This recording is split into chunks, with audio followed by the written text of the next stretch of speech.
Jésus mon guide, j'accours tous les matins. Petit pied, prends garde où tu me conduis. Jésus me regarde partout où je suis. Je veux briller l'oreille à la voix du Sauveur. Et dès que je m'éveille, lui donner tout mon cœur. Petit pied, regarde où tu me conduis. Jésus me regarde partout où je suis. Comme une sentinelle, les yeux sur le danger. Je veux rester fidèle et plaire au bon berger. Petit pied, prends garde où tu me conduis. Jésus me regarde partout où je suis. Petit pied, regarde où tu me conduis. Jésus me regarde partout où je suis. Petit pied, prends garde où tu me conduis. Jésus me regarde partout où je suis.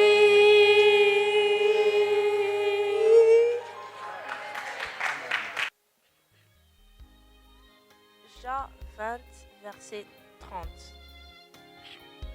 Jésus a fait en présence de ses disciples beaucoup d'autres miracles qui ne sont pas écrits dans ce livre.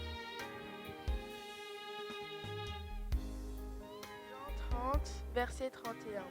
Mais ce qui s'y trouve a été écrit pour que vous croyiez que Jésus est le Messie, le Fils de Dieu, et qu'en croyant vous possédiez la vie en son nom. Jean chapitre 11, verset 25. Moi, je suis la résurrection et la vie, lui dit Jésus. Celui qui place toute sa confiance en moi vivra même s'il meurt. Quiconque vit et croit en moi mourra jamais. Jean 1, verset 1. Au commencement était la parole était auprès de Dieu, la parole était Dieu. Jean 3, verset 3. Jésus lui répondit, en vérité, je te le dis, à moins de naître de nouveau, personne ne peut voir le royaume de Dieu. Jean 4, verset 42. Il est écrit, et ils disent à la femme, ce n'est pas parce que nous croyons, car nous l'avons entendu nous-mêmes, et nous savons qu'il est vraiment le Messie, le Sauveur du monde. Jean chapitre 20, verset 29. Jésus lui dit, parce que tu m'as vu, tu as cru, heureux ceux qui n'ont pas vu et qui ont cru. Jean 5, verset 36. Quant à moi, je me faveur un témoignage qui a plus de foi que celui de Jean. C'est celui des œuvres que le Père m'a donné d'accomplir. Oui, ces œuvres que j'accomplis attestent clairement que le Père m'a envoyé. Jean 14, verset 6. Je suis le chemin, la vérité et la vie. Nul ne vient au Père que par moi. Jean chapitre 12, verset 32. Il est écrit, et moi, si je suis élevé de la terre, j'attirerai tous les hommes à moi-même. Jean chapitre 1, verset 18. Personne n'a jamais vu Dieu. Dieu, le Fils unique qui vit dans l'intimité du Père, nous l'a révélé. Le Père enverra à mon nom l'Esprit Saint, celui qui doit vous aider, il vous enseignera et il vous rappellera tout ce que je vous ai dit. Jean 18, verset 37. Pilate lui dit, « Toi, tu es donc roi ?» Jésus répondit, « C'est toi qui dis que je suis roi. Moi, si je suis né et si je suis venu dans le monde, c'est pour rendre le témoignage à la vérité. Quiconque est de la vérité entend ma voix. » Éternel Rédempteur glorieux, la gloire à l'Esprit qui veut tout l'amour de Dieu, et le monde saura que nous sommes chrétiens.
Seigneur.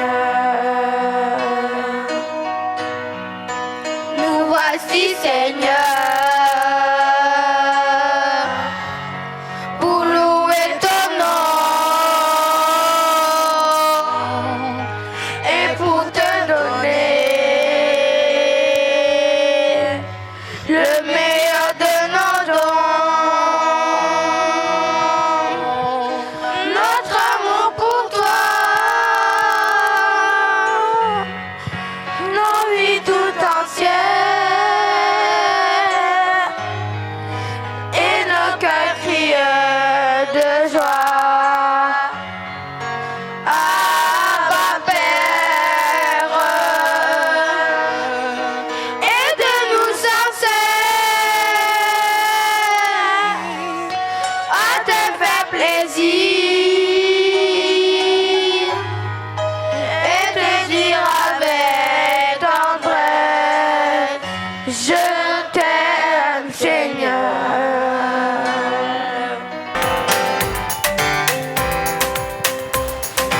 Nous apportons dans ta maison un sacrifice de louange. Nous apportons dans ta maison un sacrifice d'adoration. Et nous élevons vers toi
mwaramutse mwese. Alors, c'est un plaisir d'être avec vous ce sabbat matin. C'est un plaisir d'être avec vous ce sabbat Ni matin. iby'igikundiro kuba ndi kumwe namwe muri iki gitondo cy'isabato, Et particulièrement parce que c'est une journée qui est dédiée aux jeunes aujourd'hui. cyane cyane by'umwihariko kubera ko ari umunsi w'abasore n'abana. Alors, pour cette journée, j'avais fait une petite demande un peu spéciale. Ku bw'uyu munsi hari icyo nsaba cyihariye. Le thème d'aujourd'hui, quel est le thème d'aujourd'hui? Ni iyihe nsanganyamatsiko y'uyu munsi? Qui le sait? Ninde uyizi? Oui, Théo. Les enfants au cœur du royaume des cieux. Abana mu bwami bw'Imana. Mais donc, si les enfants sont au cœur du royaume des cieux, ils devraient être au cœur de notre église ce matin. Niba abana rero bari mu bwami bw'Imana, ni kuvuga ko no mu teraniro ryacu, mu rusengero rwacu bahafite n'umwanya. C'est pour ça que j'avais demandé que ce matin, les enfants et les jeunes puissent être placés au centre de l'église. Niyo mpamvu ko nasabye ko abana bicazwa mu gice kiri hagati mu iteraniro. Alors, pas que les enfants, les jeunes aussi. Ntabwo ari abana gusa ahubwo n'abasore. Alors, je vois quelques jeunes qui sont un peu sur les côtés. Ndashaka kubaza abasore bari mu kiriya gihande. Donc, je vais leur demander de venir ici. Ndashaka kubasaba ko baza hano hagati. Et je vais demander à des adultes qui le veulent bien de se déplacer pour la faire de la place.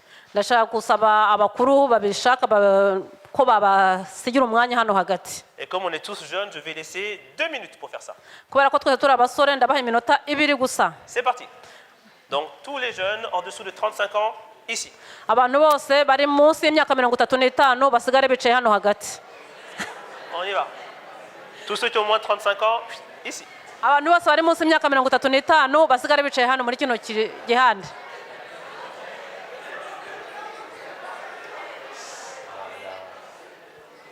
Munsi ya 35 basigare bicaye hano muri kino gihande cyo hagati. Il reste 1 minute 30. Hasigaye umunota umwe n'amasegonda 30. Ici, ici. Ici, il y a de la place. Là-bas aussi, on vous a fait de la place. On vous a fait de la place là-bas aussi. Ici aussi, devant, il y a de la place. Voilà. Pour ceux qui manqueraient de place, on en a plein ici au premier rang. Abadafite imyanya hano hari imyanya. Il reste 1 minute. Hasigaye umunota umwe kugira ngo bibe byatunganijwe. Hano hacyari imyanya.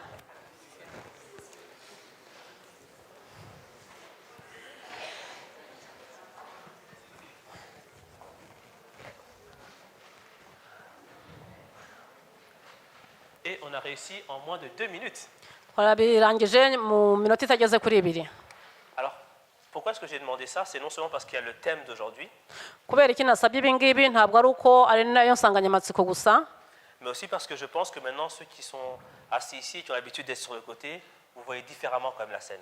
ni ukubera ko nibwira ko abicaye hano hagati uyu munsi bari basanzwe bicara ku mpande babona ibintu mu buryo butandukanye. Quand moi je vais prêcher, je vais pouvoir vous regarder dans les yeux. Yewe kugenda abandi kubwiriza ndifuza kubabona mu maso. Surtout qu'aujourd'hui, ça va être, qui dit culte de jeunes, dit que ça va être un culte interactif. Bisaba kuvuga ko niba ari ikibwirizwa cy'abasore bivuga ko ari ikibwirizwa kiraba kishyiramo bose abantu bose bashobora kugira icyo bakivugamo. Donc je vais poser des questions à toute l'assemblée Ndabaza ibibazo iteraniro ryose et j'attendrai une réponse. kandi ndategereza igisubizo. Est-ce que les gens sont d'accord sur ce principe-là? Est-ce qu'on est d'accord sur ce principe-là? Mbese turabyumvikanaho? Ah, Yego. vous voyez là, par contre, il n'y a pas eu de réponse. Nabajije ariko nta kibazo nta gisubizo mbonye. On recommence. Est-ce que vous êtes d'accord sur ce principe? Ese murabyemera ibyo mbabwira? Yego. Très très bien. Alors, moi, je suis un animateur. Ngewe ndi umukangurambaga. Ce qui veut dire que dans le cadre de mon travail, je suis amené à être éducateur, mais aussi parfois entraîneur. Niyo mpamvu mbabwira ko mu kazi kanjye nkora ibikorwa byo gukangura no kwantrena, kwigisha no guhugura no gutoza. Et donc, un point qui est important pour moi, c'est qu'on comprenne les mots qu'on utilise. Ikinshishikaje cyane ni ukugira ngo ni ukumenya amagambo ndi bukoreshe. Donc, je vais vous diviser en 3 équipes. Ngiye kubagabanyamo amatsinda 3. C'est elle, ici, vous serez la première équipe. Igice cya hariya muraba ari ikipe ya mbere. Je vais vous laisser 2 minutes pour me donner la meilleure définition de ce qu'est un enfant. Ndabaha iminota 2 kugira ngo mumbwire ubusobanuro bw'umwana, bw'ijambo umwana. Bien sûr, vous pouvez vous parler entre vous. Mushobora no kuvugana hagati yanyu mukampa Vous qui êtes igisubizo. ici, je vais vous demander, vous avez 2 minutes, pour me trouver la meilleure définition de ce que ça veut dire être au centre. abari hano hagati ndababaza kumbwira icyo bisobanura kuba hagati cyangwa se kuba izingiro. Et enfin, cette partie-ci, Hano naho muri itsinda rya gatatu je vais vous laisser 2 minutes pour me trouver qu'est-ce que ça veut dire un royaume. C'est quoi un royaume? naho mwe ndabarekera iminota 2 kugira ngo mumbwire ni iki ubwami bw'ijuru. Vous pouvez vous déplacer pour réfléchir ensemble et dans 2 minutes, je viens vous poser la question. Mushobora kwimuka kugira ngo mushobore kubwirana ibisubizo mu minota 2 mukaba mwarutse. Et chaque groupe, vous me choisissez une personne qui donnera la réponse. Buri groupe buri tsinda ryaza gutanga umuntu umwe uraza gutanga igisubizo mwagezeho. Et vous pouvez vous déplacer pour discuter. Mushobora kwimuka mukabwirana buri tsinda ryaza gutanga umuntu uraza gutanga igisubizo. Vous avez compris? Vous, c'est le centre, ça veut dire quoi? Être au centre, ok? Et vous pouvez vous déplacer, discuter un peu entre vous. Vous discutez un peu ici et puis on va se compléter, c'est comme vous voulez.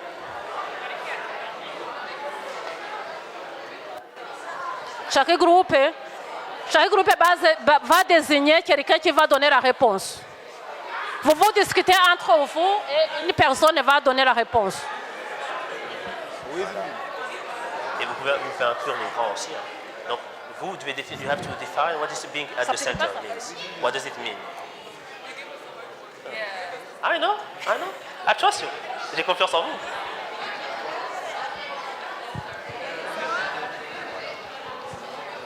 Donc, pour vous, qu'est-ce qu'un enfant?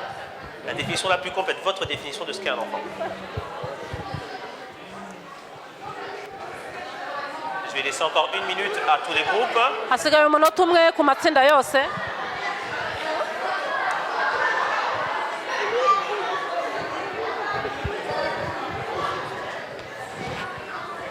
Allez, un peu de travail.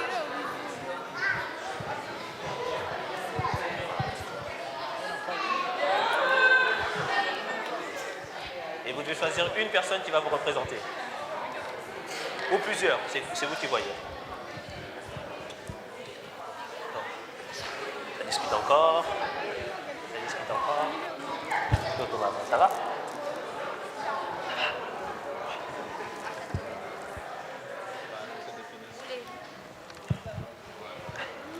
Un château, Bien, je vois que tout le monde est prêt. Muriteguye? un château, Alors, une ville. l'aile à ma gauche, qui va me donner votre définition d'un enfant? Muri iri tsinda ninde wambwira icyo bivuga umwana? On t'écoute.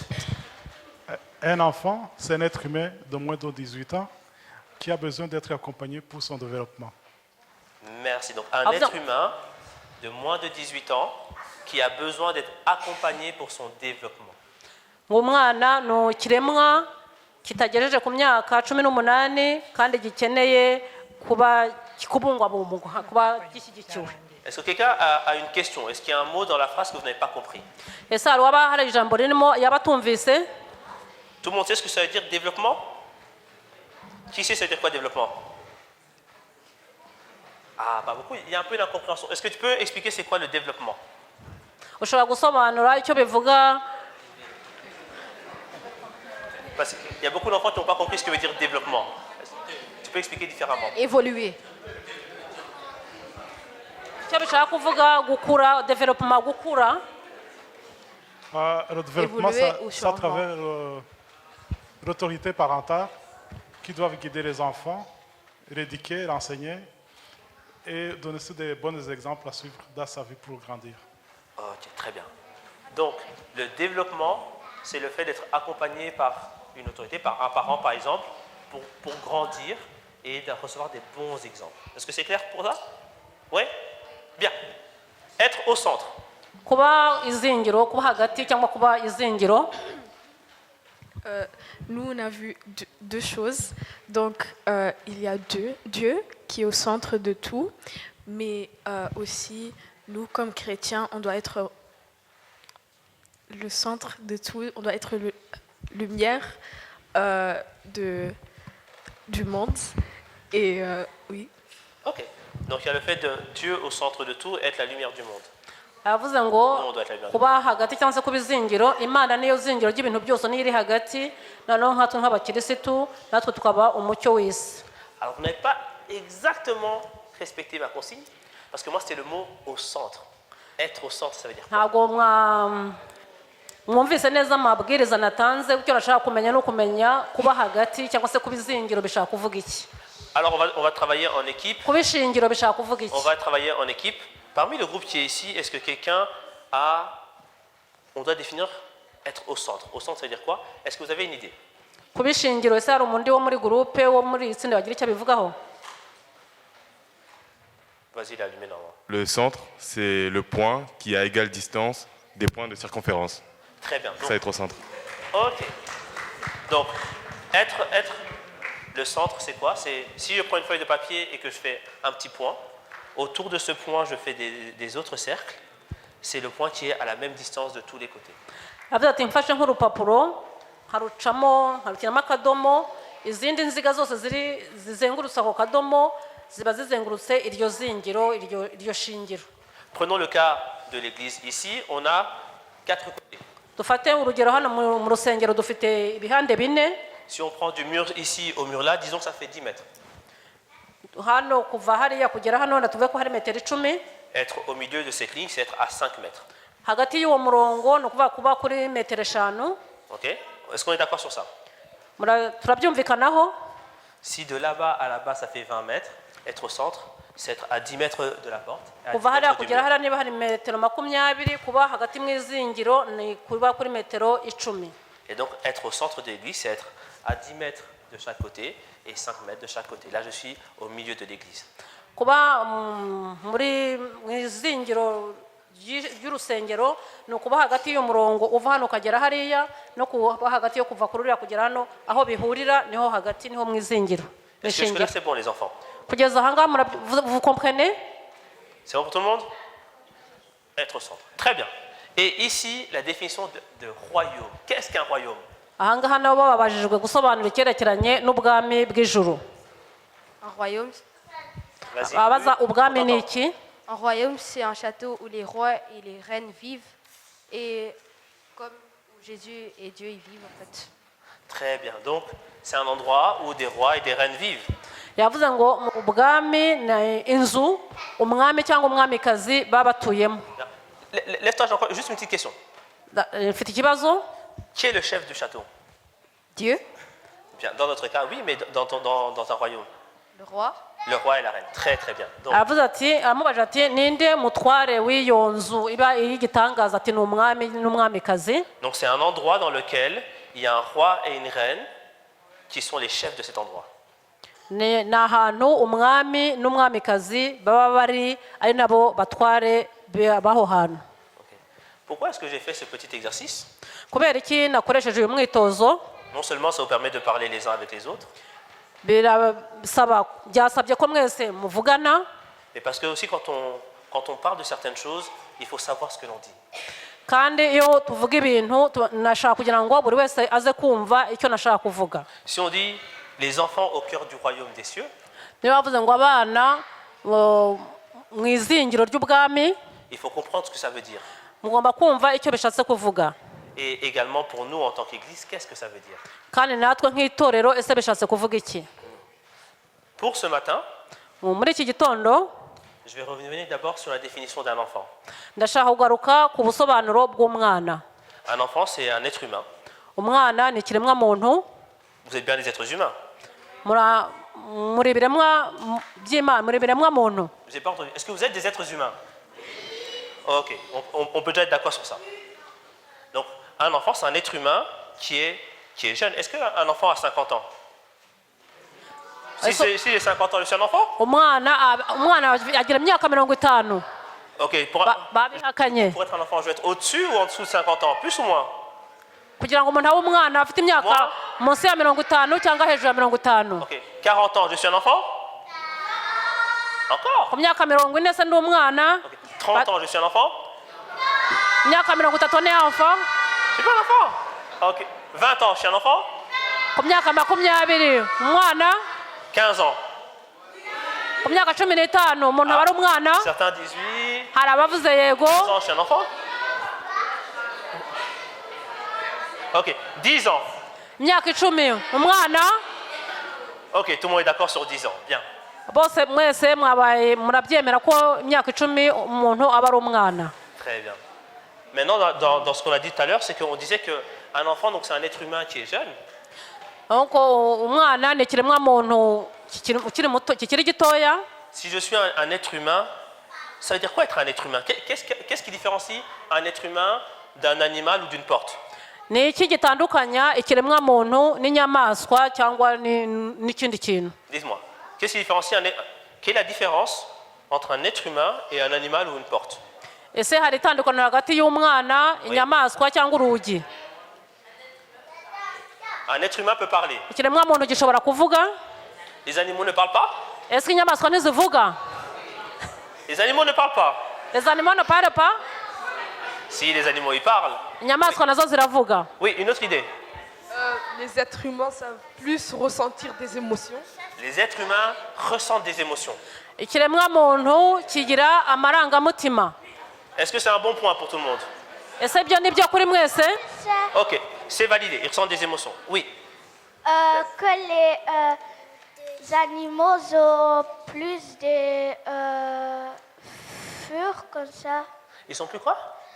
Je peux dire en néerlandais? Oui. Dat dieren meer vacht hebben dan mensen. C'est quoi encore? C'est là. Les C'est les poils, hein? C'est les poils. poils.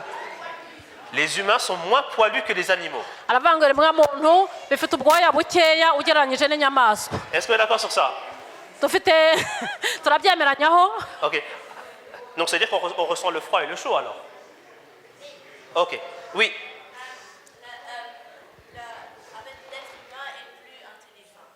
L'être humain est plus intelligent que les Avuga ngo animaux. ikiremwa muntu gifite ubwenge kurusha inyamaswa. Est-ce que c'est vrai? Ese nibyo? Ok, mais ceux qui disent oui, pourquoi ils disent oui? Abavuga yego kubera iki muvuga yego? Qu'est-ce qui montre que l'être humain est plus intelligent que les animaux? Niki cyerekana ko ikiremwa muntu gifite ubwenge kurusha inyamaswa? Ah, il faut lever la main si vous voulez que je vous écoute. Ah, oui? Ah. J'ai entendu. Oui.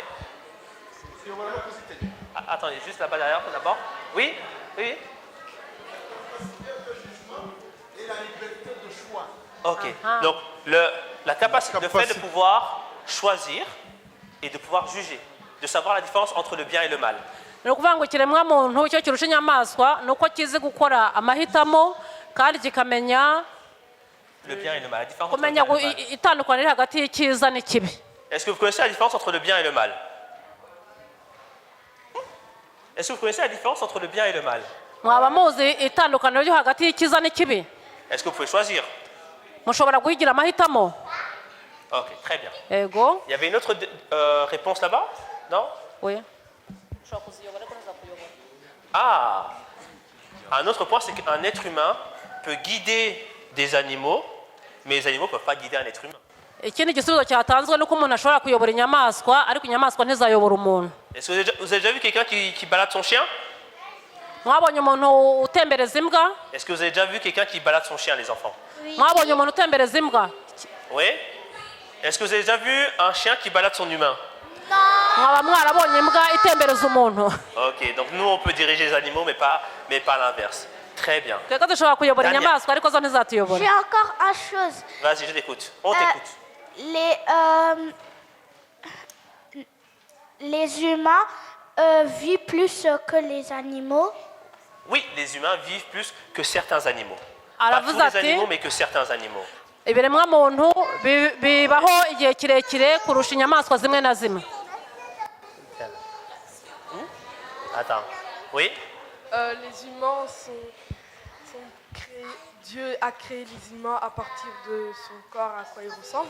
Ok. Dieu a créé les humains à partir de la terre.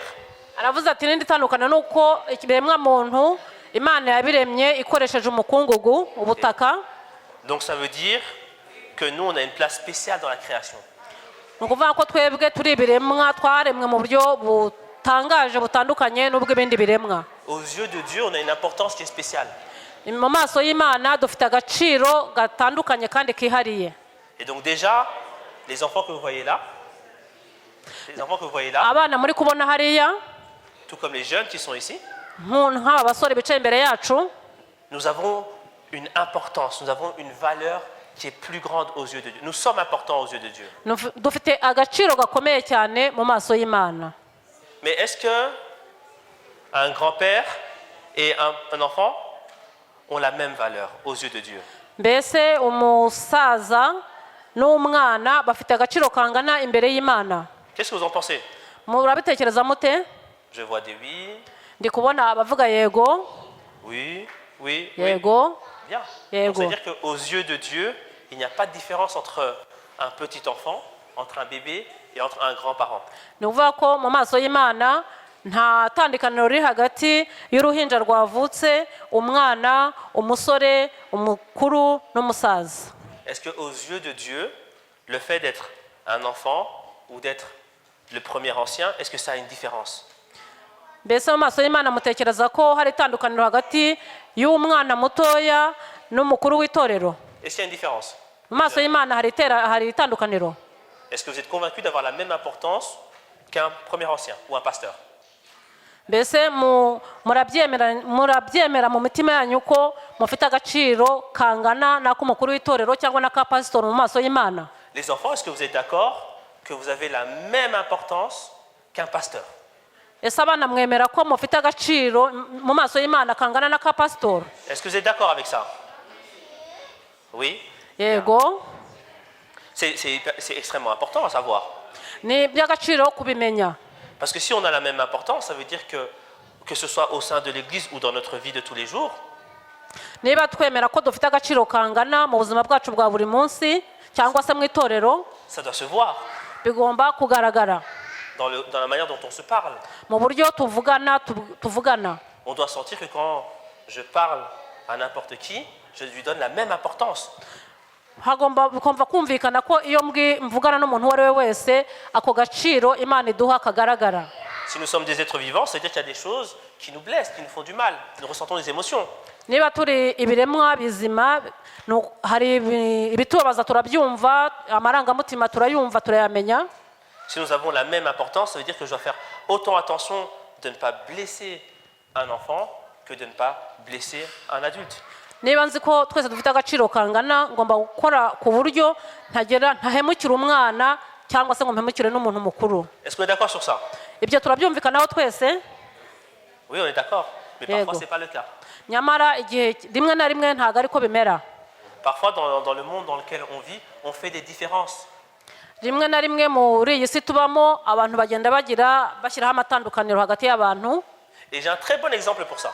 Mfite urugero rwiza cyane rwasobanura ibyo ngibyo. Qui connaît mon ami David? Qui connaît David dans la Bible? Ninde waba uzi David? Qui connaît David? Qui connaît David? David. Oui, David. David. Ninde uzi David?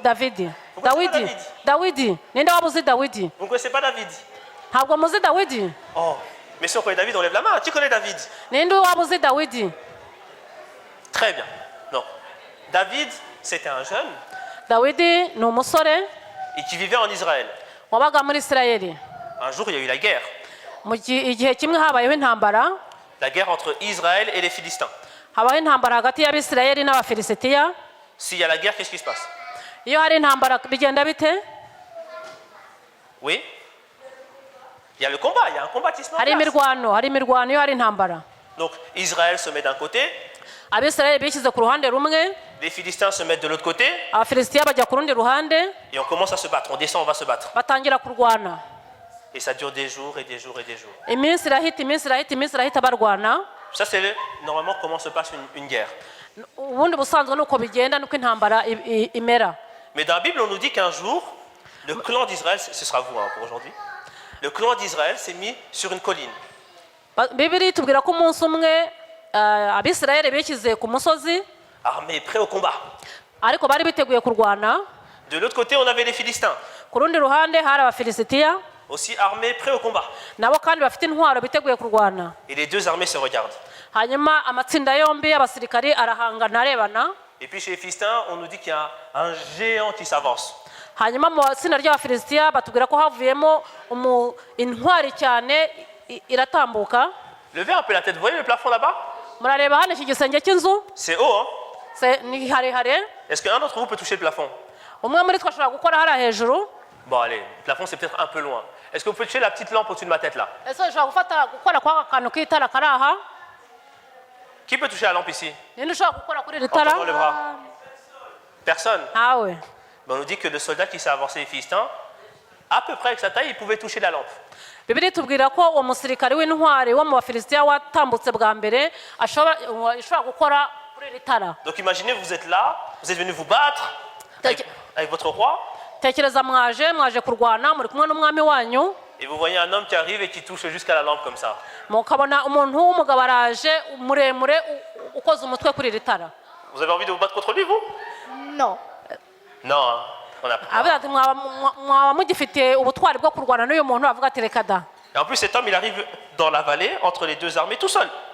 Uwo musirikare yaraje ajya hagati mu kibaya cyatandukanyaga abasirikare bombi aza wenyine. Il commence à vous insulter. Il dit, venez vous battre. Aratangira atuka abisirayeli ati ngaho nimuze turwane. Votre Dieu, c'est qui? Iyo mana yanyu ninde? Qu'est-ce qui s'est passé? Ha byagenze bite? Comment est-ce que vous aurez réagi? Mwebwe mwari kubigenza mutiye muba mu gihanda cy'abisirayeli. Comment vous réagissez-vous? Mwari kubigenza mute? Qu'est-ce qui s'est passé? Byagenze bite? Ils ont eu peur. Bagize ubwoba cyane. Ils étaient là, ils avaient peur. Batangira guhinda umushyitsi. Et on commence à chercher, mais qui va l'affronter? Umwami w'Abisirayeli atangira gushakisha mu ngabo ze ninde ushobora kujya guhura n'uriya musirikari. C'est ce qu'il dit, il dit, envoyez-moi au moins un d'entre vous, on va se bagarrer. Envoyez-moi au moins un d'entre vous, on va se bagarrer. Uwo musirikare w'Abafilisitiya atangira kuvuga ati ngaho nimwohereza byibura umusirikare wanyu umwe aze turwane. Personne n'est allé. Nta muntu n'umwe wagiyeyo.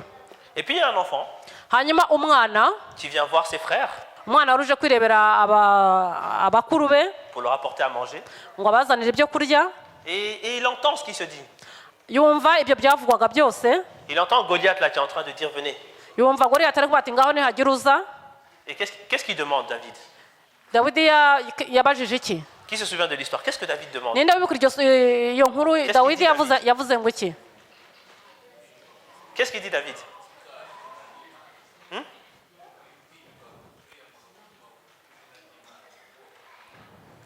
Cet homme, t'as pas entendu ça? Qui est cet homme qui insulte le peuple de Dieu? Oui, David dit, mais le monsieur là qui insulte le peuple de Dieu, c'est qui? Hanyuma Dawidi aravuga ati uriya mugabo w'umusirikare urimo tuku ubwoko bw'Imana ninde? On lui dit c'est Goliath. Bamwe bati ni Goliath. Et qu'est-ce qu'il fait David? Est-ce que lui aussi il a peur? Dawidi yakoze iki? Nawe yagize ubwoba? Qu'est-ce qu'il a fait David? Yakoze iki Dawidi rawo? Il dit moi je vais combattre. Yaravuze ati ngewe ngiye kurwana nawe. Imagine, Érisia vient. Elisa ngwino hano. Imaginez Érisia c'est le peuple d'Israël. Mutekereza Elisa ni uhagarariye ubwoko bw'Isirayeli. Moi je suis Goliath. Ngewe ndi Goliath. Érisia dit je vais me battre. Elisa akavuga ati ngewe ndaje ndagutikura. Oh, on a un peu peur. Merci Érisia, tu peux t'asseoir. Les gens se disent mais qui est ce petit là qui va se battre? En plus, il n'a pas d'armure. Abantu baravuga ati uriya musore uriya mwana ugiye uri kwihandagaza ngo yarwana uriya mu kandi Dawidi nta n'ikintu cy'intwaro yari afite. Il prend sa petite fronde comme ça et dit je vais battre Goliath. Atekereza ibuye ry'umuhumetso aravuga ati ngende icuriya Goliath. Est-ce qu'il avait une chance? Mbese yari afite amahirwe yo kuba yatsinda uwo musirikari? Est-ce que les gens pensaient que David avait une chance? Ese abantu batekereza ko Dawidi ashobora gutsinda uwo musirikari? Mais pourquoi il est allé David? Pourquoi il est parti David? Kubera iki Dawidi yagiye rero akavuga ati ngiye kurwana nawe? Pour le Seigneur. Ko yari afite icyizere mu Mana. Et parce qu'il avait la foi en Dieu.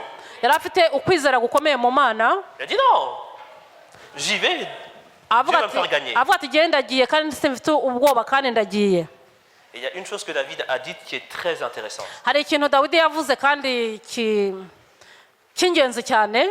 Il a dit moi, je suis un berger. Je suis un berger. Aravuze ati ngewe ndi umushumba. Donc je vais dans les montagnes et je garde le troupeau de mon papa. Mu misozi ndagira amatungo ya data. Quand un animal sauvage vient pour manger le troupeau, iyo hari inyamaswa ije gushaka gufata amatungo, je prends ma fronde et je le tue. Ngewe mfata umuhumetso wanjye nkayica. Il dit donc le Goliath là. Avuga ati nuriya Goliath mureba. Je vais faire la même chose. Ndamugira nkuko nagize izo nyamaswa. Et l'histoire dit qu'il est venu, il a pris sa fronde et hop, une pierre en plein milieu du front.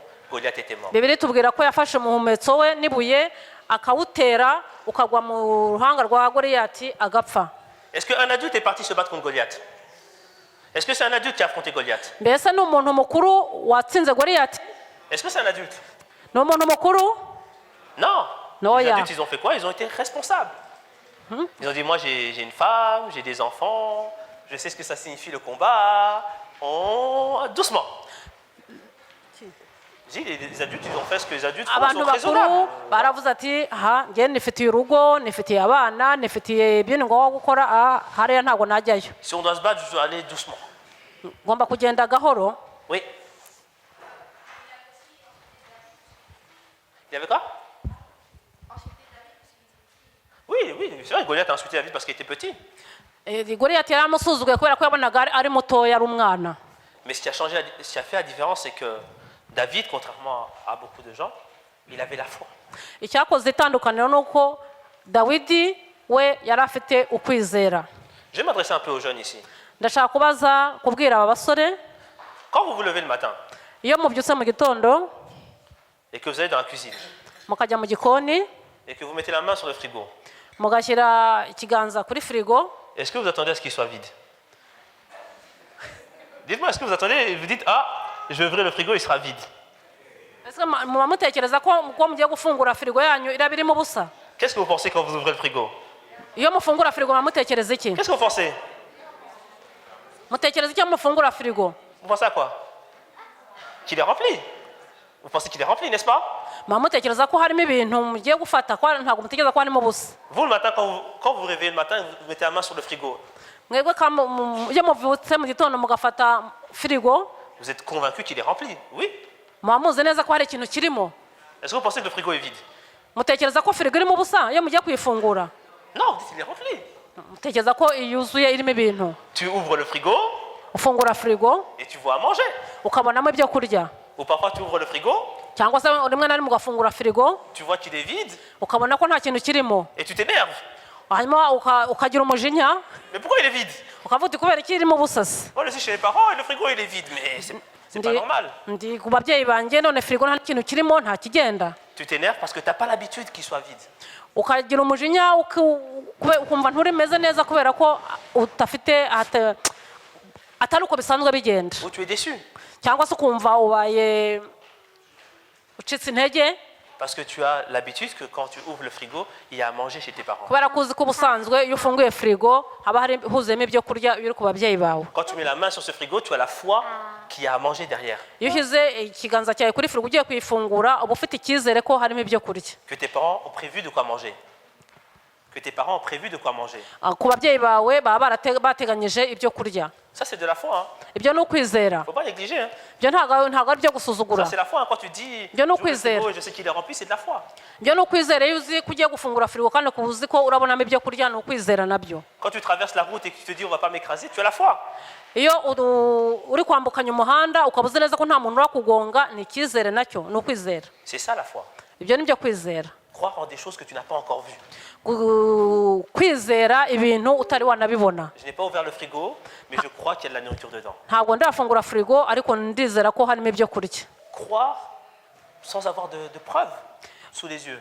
kwizera nta utagombye kugira ibihamya ibyo uri bubone. Je crois que mes parents m'aiment et qu'ils vont prévoir de quoi manger, même si je n'ai pas encore mangé cette nourriture. nizera ko ababyeyi bankunda ko bateganyije ibyo kurya nubwo ntari nafungura ariko birimo. Et ça, c'est une chose que les enfants ont. icyo nicyo abana baragifite. Et dans votre définition de l'enfant, mwebwe mu busobanuro mwatanze bw'umwana vous avez parlé du développement. mwavuze ku byerekeranye n'imikurire. Ce qui est vrai, le fait de grandir. kandi koko nibyo. Mais également, il manquait un petit élément qui est le fait d'avoir confiance en ce que les gens qui s'occupent de toi vont te faire grandir. habuzemo ingingo imwe gusa yo kugira icyizere cy'uko abantu bakumenya bakwitaho banagukuza. Quand tu es un enfant ou que tu es un jeune, tu fais confiance aux adultes autour de toi, aux gens qui sont responsables. iyo uri umwana cyangwa se uri n'umusore uba ufite icyizere cy'abantu bagukikije. Et c'est pour ça que Jésus dit, si vous n'êtes pas comme des enfants, vous ne rentrez pas au royaume des cieux. niyo mpamvu Yesu yavuze ngo nimutamera nk'abana batoya ntabwo muzinjira mu bwami bw'Imana. Et je pose une question, est-ce que vous, quand vous avez un problème et que vous priez à Dieu, ngiye kubabaza ikibazo ese iyo mufite ikibazo mugasenga Imana, est-ce que vous avez la même confiance qui va vous répondre se muba mufite icyizere cy'uko Imana irabasubiza que quand vous avancez l'estomac vide vers ce frigo et que vous êtes prêt à manger? ese mama mfite icyizere kimeze nk'uko iyo mufunguye firigo mushonje mwizere ko murubona ibyo kurya niyo musenze Imana bamwizeye ko murubona igisubizo? C'est une grande question. Ikibazo. Deuxième chose, mettre les enfants au cœur du royaume. Ikintu cya kabiri nanone gushyira abana mu bwami bw'Imana. Je vais demander à tout le monde de se lever. Ndashaka kubwira abantu bose bagahaguruka, mwese muhaguruka. Tout le monde se lève. Twese duhaguruke. Tout le monde se lève. Duhaguruke twese. Bien. Vous tous, je vais vous demander, partout, peu importe là où vous êtes, Ahantu aho mwaba muri ho hose ngiye kubasaba. Quelle est la seule personne que tout le monde voit? Ninde muntu umwe mubona? Mwese mureba. Là dans l'église, quelle est la seule personne que tout le monde voit? Peu importe où il est. Muri eglise ninde muntu buri wese abona aha yaba hari hose? Tu vois Dieu là avec tes yeux? Uri kubona Ici dans Imana? l'église, quelle est la seule personne que tout le monde voit? Hano muri rusengero no umuntu umwe uri kubona. Est-ce que c'est Dan? C'est moi. On est d'accord? Turumvikana ko mwese ari ngiye muri kubona. Umuntu umwe mwese mubona ni ngewe. Même si je suis petit, normalement on me voit. Ariko murambona. Parce que je suis. Pourquoi tout le monde me voit? Kubera iki mwese muri kumbona?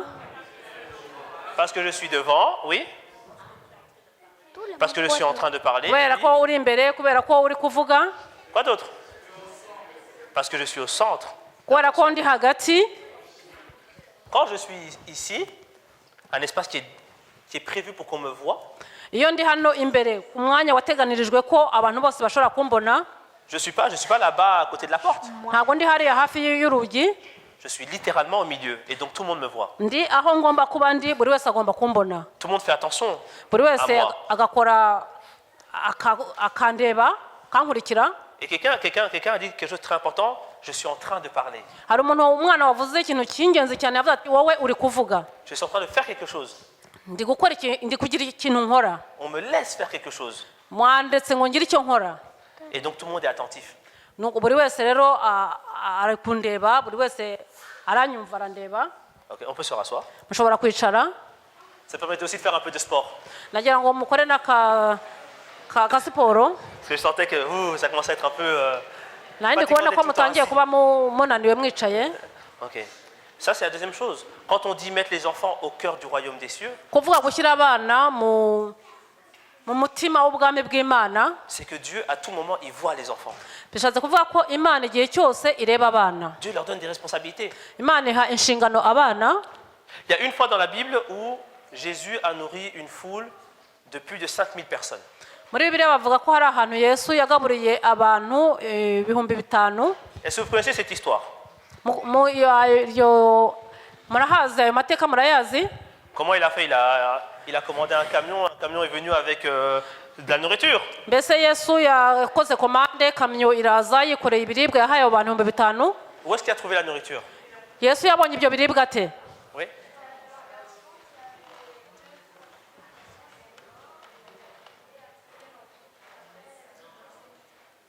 Exactement. C'est un enfant qui avait, je pense que c'était 5 pains et 2 poissons, et qu'il a amené. Yagaburiye abantu akoresheje ibiribwa umwana yari afite yari yazanye imigati n'amafi.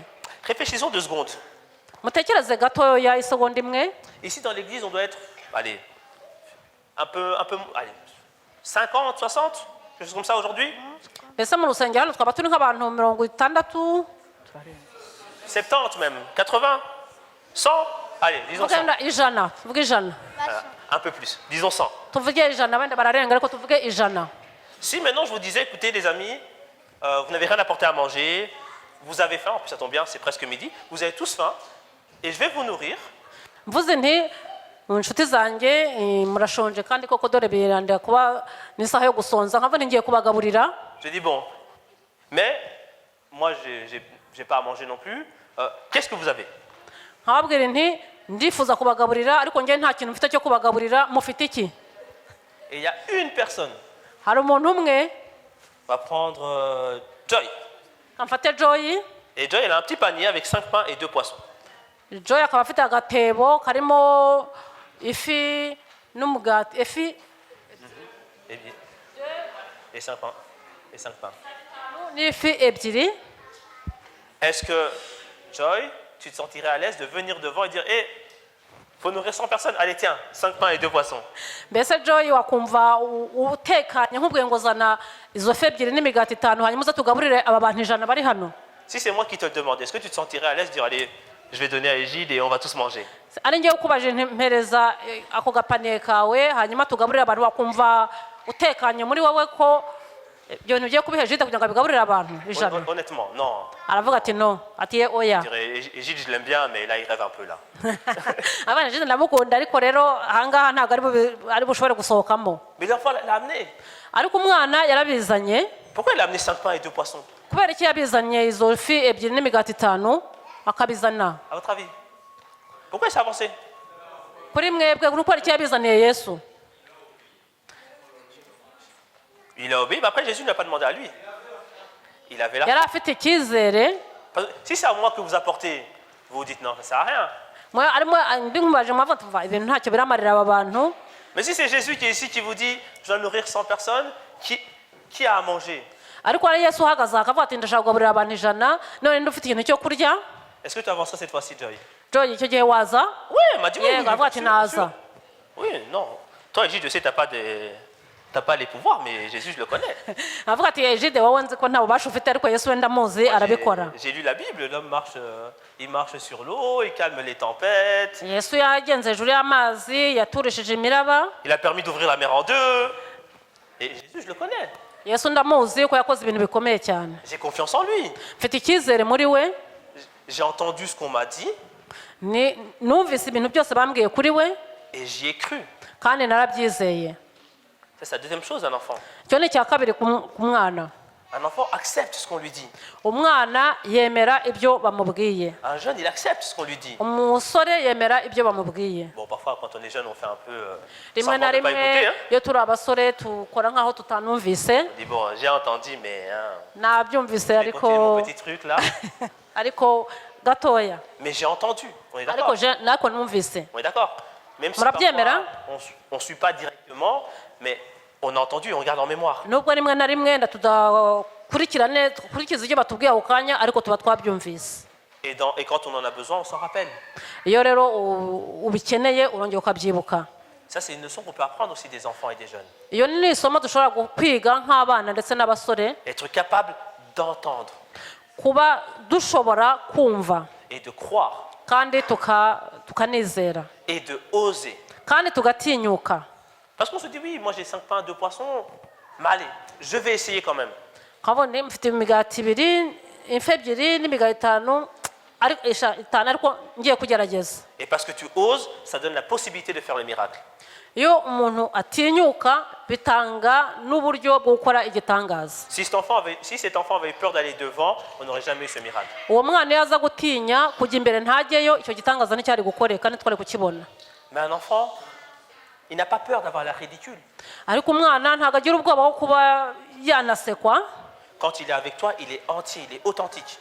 Ari kumwe n'umuntu afite icyizere abari il est authentique, il est vrai.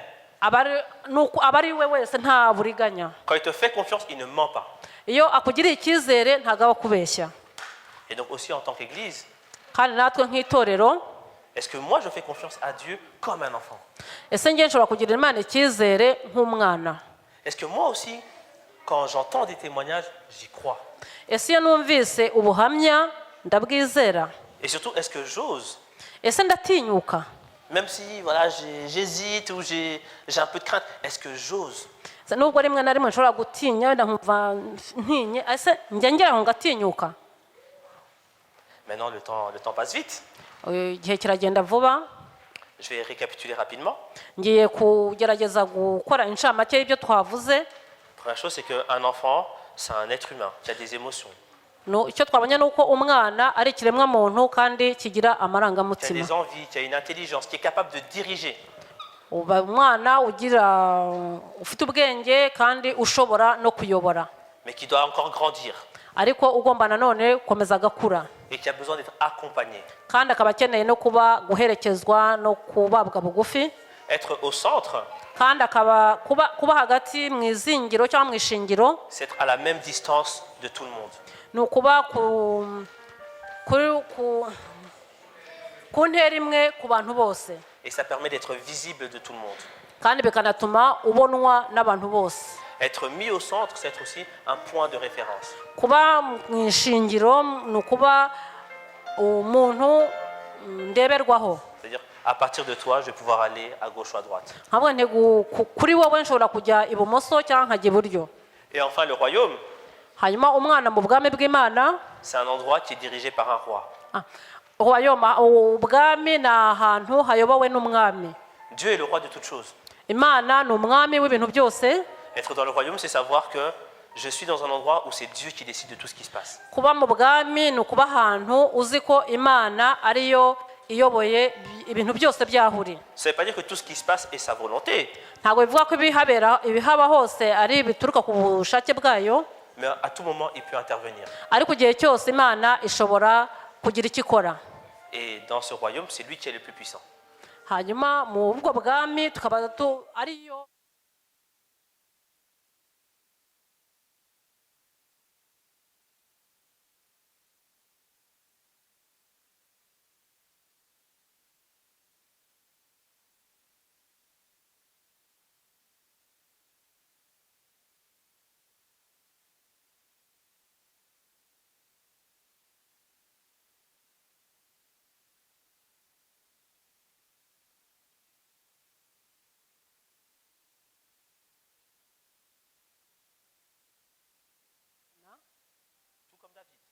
nk'uko Dawidi,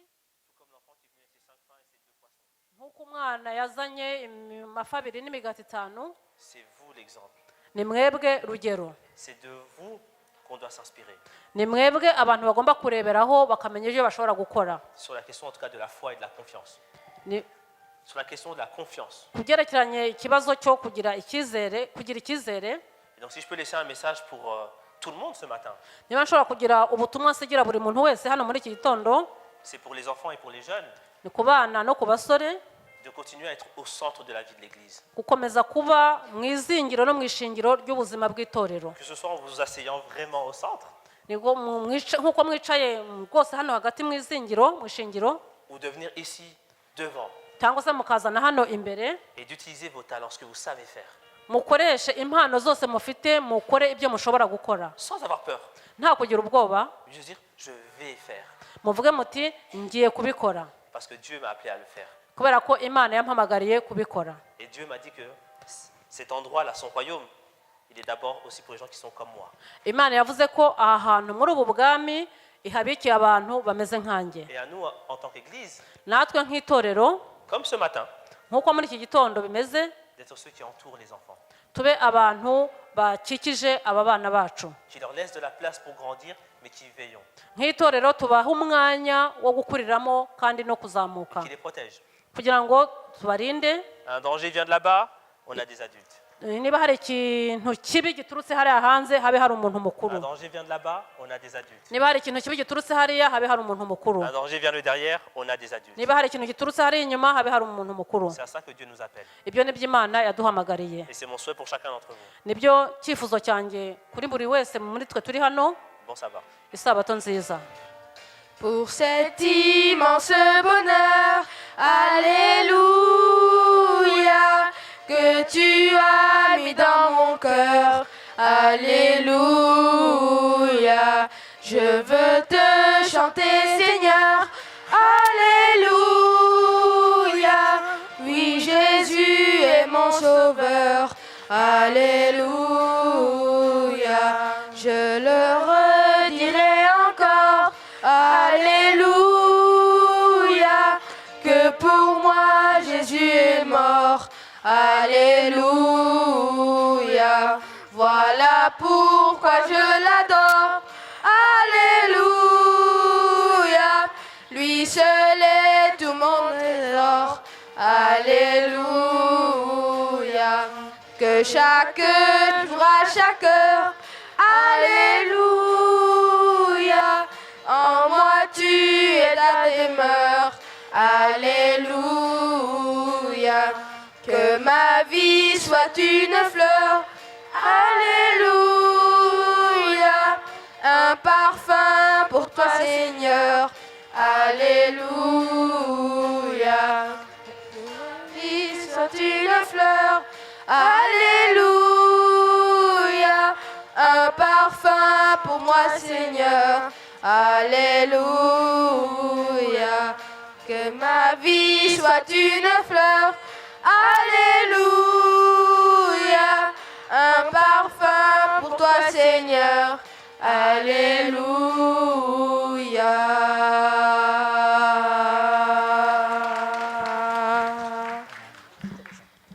On peut se lever. Nous allons nous mettre debout pour la prière finale.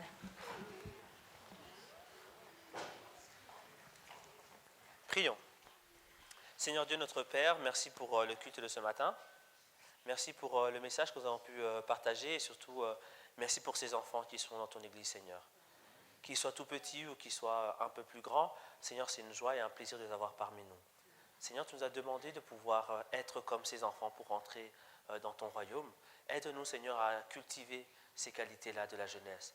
Aide-nous à te faire confiance comme un enfant, à être à l'écoute de ta parole comme un enfant, à oser, Seigneur, et à nous engager pour le Seigneur. Que chacun d'entre nous ici également, Seigneur, tu puisses mettre dans son cœur cette joie, cette insouciance, ce calme, Seigneur, quand on sait que tu es notre Dieu et que nous sommes dans ton royaume et que tu es au contrôle de toutes choses. Amen. Garde chacun durant sa semaine, prends soin de chaque personne, Seigneur, en ses difficultés, et permets-nous aussi, en tant qu'Église, d'être là les uns pour les autres et de garder ces relations de proximité, d'être proches des gens. Encore une fois, continue à nous garder, continue à nous protéger. Au nom de ton Fils Jésus. Amen. Amen.